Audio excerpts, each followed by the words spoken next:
Today, I'm going to reveal the 5 most mysterious and hidden sexual habits of a select few. This isn't a theory or speculation, it's a lived truth, an experience that very few dare even mention, because in the realm of sexuality, spirituality is often shrouded in talk of purity, self-control, and abstinence. But almost no one dares to look directly at what really happens when a higher soul attempts to inhabit a human body vibrating in a world unable to maintain its frequency. This is the forbidden side of the chosen one, the silenced fragment, cloaked in mystery and taboo. These are impulses that don't fit human molds, desires that seem to emerge from another world, encounters that transcend the physical and touch the sacred, instincts that resonate like ancient echoes in DNA, recalling a forgotten wisdom. If you've ever felt like your sexual energy has no place in this world, that what burns within you has a deeper origin than desire, stay, because what you're about to hear could radically transform your perception of your body, your soul, and your true power. Before you dive in, feel free to like this spiritual frequency to strengthen it.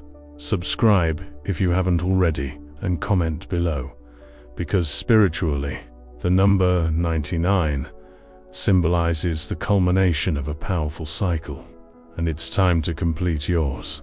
Habit 1. Energetic sexual encounters with invisible beings. Have you ever woken up in the middle of the night? Heart pounding, skin tingling, but the room was empty. No one, not a sound, not a touch. Yet, you felt like you were experiencing an intimate and inexplicable encounter. If this has happened to you, you're not crazy. You're not imagining it. You are simply experiencing one of the most hidden, unknown, and forbidden dimensions of being a chosen one. Many chosen ones experience energetic sexual relationships with invisible beings, spirits, ancestors, guides, or entities from dimensions where the physical body has no importance. These experiences do not follow human logic. They do not ask for permission. It just happens. And when it does, it leaves a mark not on your skin, but deep within your soul. You may be motionless, eyes closed, but suddenly, a wave of presence fills the room. You feel touched, kissed, embraced, but without a single hand. For some, it's a gentle, magnetic attraction, as if enveloped in an aura of warmth and ecstasy. For others, it's like an intense surge of energy, almost irresistible, as if something ancient has taken hold of a part of you you never knew existed. These are not ordinary dreams. They are not a figment of your imagination. These are spiritual unions that transcend the boundaries of time, space, and the flesh. This is the spirit world deciding to merge with you, using your own body as a portal. But here's the secret. No one dares admit it. The entities who seek you do not all have pure intentions. Some come to heal, others to teach, still others to nourish. The chosen ones, with their heightened spiritual sensitivity, become magnets for the energies that wander in the invisible realms. Your light attracts them, your frequency attracts them, and your loneliness makes you vulnerable. That's why these encounters can be wonderful one night and exhausting the next. You may wake up feeling empowered, with energy that lasts for days, or you may feel exhausted, invaded, as if something had stolen you while you slept. In ancient traditions, this was never a mystery. Shamans, priestesses, and mystics knew that sexual energy is the purest form of life force. And when the body of a chosen being is activated, it sends a signal, an energetic invitation to beings operating beyond human sight. Some call them spirit lovers. Others might warn you about energetic parasites. But the truth is more complex. These encounters aren't random. They reflect your own inner vibration. They occur when your soul is searching for something, even if your mind doesn't understand it. But here's the danger no one talks about. Opening these portals without realizing it can lead you into spiritual pitfalls you're not prepared for. Because every energetic union creates a bond, a thread, an imprint. And if you don't know how to purify and free yourself, you risk finding yourself carrying energies that don't belong to you. Energies that can distort your desires, your emotions, your very identity. This is the first hidden sexual habit of the chosen ones. The secret energetic exchanges that occur in the stillness of the night with entities that see beyond your body and connect with your essence. But now, I invite you to stop and ask yourself, have you ever felt a presence touch you in a way no human being could? Have you ever woken up with a deep, inexplicable certainty of coming into contact with something extraordinary? For what I am about to reveal to you now will be even more profound. The next habit isn't about what visits you at night. It's about an inner force that completely blocks out the physical world. And when that happens, you'll begin to understand why most of the chosen few are trapped in a cycle of silent, involuntary withdrawal. Don't move. The next revelation could explain years of confusion you've never dared to speak of. Habit number 2. Silent, soul-enforced abstinence. Have you ever been face to face with someone you deeply desired? You felt the chemistry. The moment was perfect, but suddenly your body froze. Not out of fear or shame, but because of something deeper. Something whispering deep within you. Not now. Not this person. This isn't rejection. This isn't insecurity. This is silent abstinence imposed by the soul. For the chosen ones, intimacy isn't just skin-to-skin contact. It's an energetic fusion, a spiritual fusion that transcends the surface. And when the energy doesn't align, when the other's vibration threatens to disrupt your spiritual frequency, your body, without warning, activates a powerful defense mechanism. It shuts down completely. This phenomenon has been misunderstood for centuries. Society has labeled it fragility, coldness, and detachment. But these labels are lies intended for those who live disconnected from energy. In reality, your soul is protecting itself from a connection that would fragment your essence, distort your vibrations, and leave scars not on your body, but on your aura. Many chosen ones have spent years in silence, questioning themselves, wondering why this desire burned within them. But when the time comes to act, the flame goes out, not out of reluctance, but because the body refuses to betray the soul. And therein lies the mystery that no one dares to address. Chosen ones are programmed for sacred intimacy, not superficial or casual. Each union imprints a code on their spiritual DNA. Each contact carries a weight, a responsibility, a contract that the chosen one feels, even when the other does not. This is why this abstinence can last for months, sometimes years. It is not a punishment. This isn't repression. It's a period of energetic recalibration, where your soul refuses to allow in energies that would dilute your power. But let's talk about the hidden price. For this silence comes at a high price. The world doesn't understand abstinence that isn't chosen.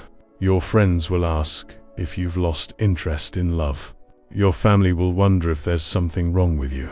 Your potential partners will feel rejected, disoriented by the invisible wall that suddenly appears between you. But none of them see what's really going on. They don't see the sacred dialogue between your soul and your body, the inner war where your essence struggles to remain intact. Because for the chosen ones, every act of intimacy is a spiritual contract. and signing a false contract is more dangerous than loneliness itself. And this is where things get even more complicated. Sometimes this abstinence isn't possible because the other person makes a mistake. Sometimes it's because we're still remembering who we are. Your energy is still being reorganized. Your soul is still being purified. And the universe knows that any premature connection could compromise your alignment. It is like a sacred padlock placed upon you, not as punishment, but as a seal of protection. Your energy is too rare to be dissipated in futile encounters. It demands depth and truth. This requires soul-searching. And yet, as the months turn into years, this silent abstinence begins to test you. You begin to doubt your worth. You wonder if you're broken. You fear you are destined for loneliness. But this, my friend, is the greatest illusion. For in silence, a profound transformation takes place. The chosen one's abstinence is not a void. It's a gestation, a sacred cocoon where your soul weaves a new plane of intimacy. A cocoon pure of trauma, pure of ego, but created for a connection not just carnal, but cosmic. Now let me ask you, have you ever felt that invisible wall? That moment when your mind says yes, your body says yes, but your soul mercilessly says no. For if so, you are not imperfect. You're not cursed. You are being prepared for a union this world is not ready to understand. And what I am about to tell you will take you even further. For while some chosen ones remain abstinent out of divine protection, others are drawn to people who carry wounds they do not need to heal. The following habit will reveal why your soul continues to attract pain disguised as love. Follow me, because what follows could explain all the chaotic relationships you've experienced. Habit 3. The magnetic attraction to wounded souls. Why do the chosen ones constantly fall in love with broken people? Why does your heart feel an uncontrollable pull for those drowning in their own darkness? It's not a fetish. It's not a savior complex. Something much deeper. Something ancient. A soul radar for pain. You walk into a room, and without knowing how, you feel it. The weight someone carries. A silent scream behind their smile. Their unspoken wounds resonate on frequencies only your mind can detect. And, before you know it, you're drawn, like a healer, to a wound that's just waiting to be touched. But the truth is, this attraction isn't accidental. It's karmic. The chosen ones are born with a spiritual blueprint designed for transformation. You carry codes of light that you, when you're near someone's pain, activate a current of healing. It's not a choice. Something you are. And that's why broken souls are drawn to you. They feel it even if they don't understand it. For them, being near you is a relief. Like a bandage on a wound, like a respite after years of suffocation. But that's where the danger begins. By trying to heal them, you begin to absorb their weight. We give, we take, we burn on both sides. And most of the time, they don't even notice the damage it causes. What begins as a deep connection gradually transforms into a spiritual transaction where we give everything, our time, our energy, our body, in a desperate attempt to merge with their pain, to heal it, to purify it. But intimacy in these cases becomes a battlefield. Sex becomes a ritual of healing, but also of personal sacrifice. We delve into their wounds in the hope of healing them, but each touch, each embrace, leaves you more fragmented. And once the mission is complete, when their shattered pieces begin to come back together, they are often gone. Sometimes with gratitude, sometimes with indifference, but always with an indescribable emptiness. Because you didn't just give your love, you gave parts of your soul. parts of yourself that you never got back. And it's this painful cycle that most of the chosen ones don't understand. You continue to attract broken souls because your energy continues to transmit. I can heal you. It's an unconscious signal, a beacon calling to every wounded heart. And the more you heal others, the more unworthy you feel of receiving the same healing in return. But you must understand this. Not everyone you heal is meant to stay. Not every soul you heal is your soulmate. Some people come into your life not seeking love, but correction. Their goal is to receive. Yours is to liberate. But if you don't recognize this pattern, you'll remain trapped in a vicious cycle of intense and chaotic relationships. Each one will leave you a little more exhausted, a little more disconnected from your true essence. And yet, there's another dimension that a select few are willing to face. Sometimes it's not them. Sometimes it's you. You're not just drawn to their pain.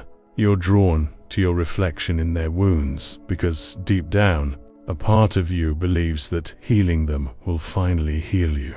It's an unconscious agreement, an unspoken hope that by fixing what's broken in them, we can fix what we feel is broken in ourselves. But it's the greatest deception, because we can't heal ourselves through the redemption of others. We can't heal our wounds by fixing them.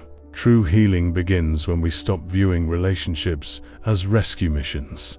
So ask yourself, how many times have you confused intensity with connection?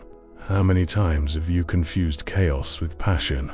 How many times have you burned yourself trying to ignite another's light? The magnetic pull of the chosen one on wounded souls is not a curse. It is a sign of your healing power. But abusing this power means sacrificing one's own peace. Here's the rub. This attraction to the broken doesn't always manifest itself in human relationships. Sometimes it manifests itself through ancient rituals, practices where sex becomes a sacred invocation, a ceremony not to heal others, but to awaken latent forces within oneself. And what I'm about to reveal to you is the secret that transforms ordinary intimacy into rituals of energetic transmutation, where the chosen ones cease to be the healers of others and become the artisans of their own spiritual rebirth. Prepare yourself, because this new habit will reveal a dimension of sexuality that modern society is afraid to mention. Habit 4. Sexual rituals as gateways of energetic activation. For most, sex is just a moment, an escape, a fleeting burst of pleasure that begins and ends in the body. But for a select few, sex isn't a moment. It's a gateway. It's a ceremony where the physical becomes alchemy, a sacred ritual where energy isn't just exchanged, it's activated. It transmutes. It is released into dimensions inaccessible to words. You see, the chosen were never designed to experience intimacy the way the world does. Every caress, every breath, every orgasm is not a mere sensation. It is a spellcast. Long before modern society reduced sex to entertainment, ancient civilizations understood its true power. Moon priestesses, tantric mystics, shamans of forgotten tribes all knew that when a chosen soul unites the sacred feminine and the sacred masculine in a conscious union, they experience more than pleasure. They open doors. Candles aren't just a source of ambience. They are beacons pointing to the spiritual world. Crystals are not mere gemstones. They are frequency amplifiers intentionally placed on the body to channel specific energies. Mantras are whispered not to seduce, but to invoke forces that transcend this reality. During these rituals, the sexual act becomes sacred architecture. Every movement is designed. Every rhythm is a language. Every breath is a key that unlocks the layers of the soul. An orgasm, the climax, is not an end. It is the point of ignition, a cosmic explosion where the ego dissolves and a chosen one becomes pure vibration, connected to all that exists. But therein lies the hidden truth. This power is dangerous because opening energy portals through sexuality is not a game. It is not a fad. It is not something to be explored without reverence. Used without awareness, with the ego, these portals can attract forces that are not ready to be mastered. You might think you are only experimenting, but in reality, you could be inviting entities that are not seeking to heal, but to nourish. That's why, throughout history, these rituals have been passed down only to those who were ready, to those who had tamed their shadow, to those who understood that sex isn't just about taking, it's also about giving. In the hands of a conscious and chosen person, sexual energy becomes a tool for manifestation, a weapon of healing, a bridge between worlds. But in the hands of a fragmented person, it becomes an open door to chaos, where unresolved trauma hijacks the ritual and, instead of elevating itself, the soul finds itself trapped in cycles of addiction, confusion, and energetic entanglements. This is why many chosen ones, even without knowledge of these ancient practices, naturally feel the need to ritualize intimacy. Light a candle before the union. Breathe in sync. Visualize the colors, symbols, sacred objects.